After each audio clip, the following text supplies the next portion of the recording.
Ladies and gentlemen, America, once again, finds itself in the whirlwind of words, the vortex of volatility, and the theater of political performance. And at the center of the latest storm is a feud that refuses to die. A feud that has spanned decades, headlines, and countless jabs, both personal and public. President Donald J. Trump and comedian Rosie O'Donnell. Yes, the saga continues. And this time, it has escalated to a level no one quite anticipated. Because on July 12, through his social media megaphone Truth Social, the former President of the United States declared that he is giving serious consideration to revoking the U.S. citizenship of Rosie O'Donnell. Let that sink in. A former president threatening to strip a fellow American of her nationality. Not because of espionage, not because of a crime, but because, in his view, she is not in the best interests of our great country.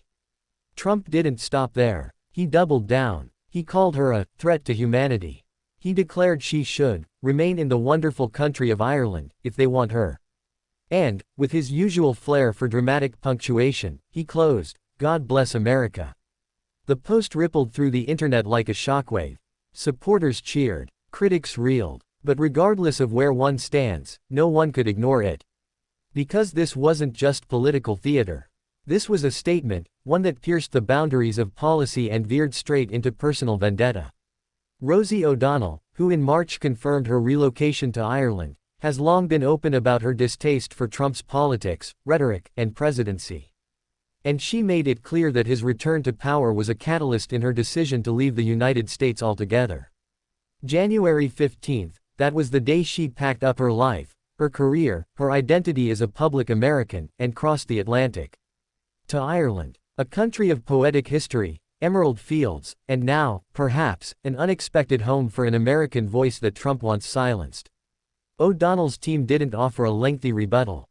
They didn't organize a press conference or fire back with tweets. They pointed to her own Instagram post. Quiet, reserved, measured, a contrast to the firestorm Trump unleashed. But it's not just about Rosie anymore. It's not even about Trump and O'Donnell. It's about something deeper, something chilling. The power of citizenship, once considered sacred, unassailable, irrevocable, now used in a sentence as casually as if it were a television role to be cut, a party invite to be revoked. What message does it send when a former president floats the idea of taking away someone's citizenship because of disagreement?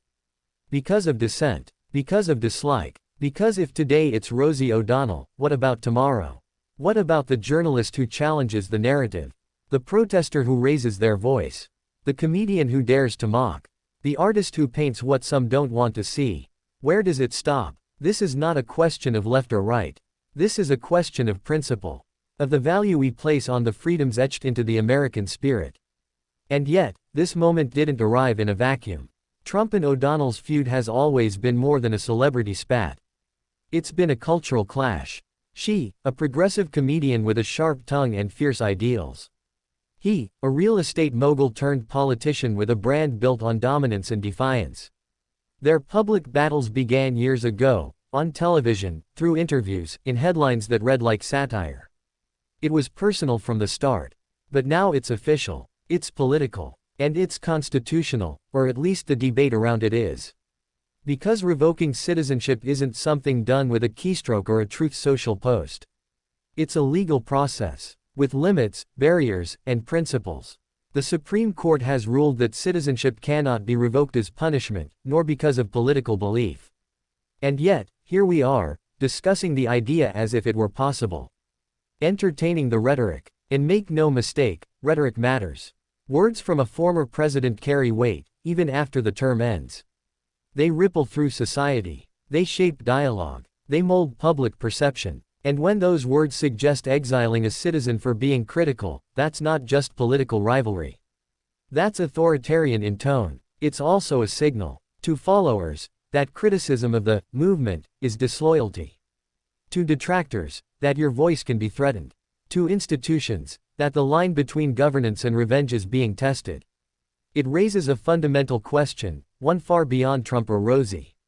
What kind of country do we want to be? A place where political disagreement fuels healthy debate? Or a place where dissenters are told to leave, to shut up, to surrender their rights? Because the eyes of history are watching.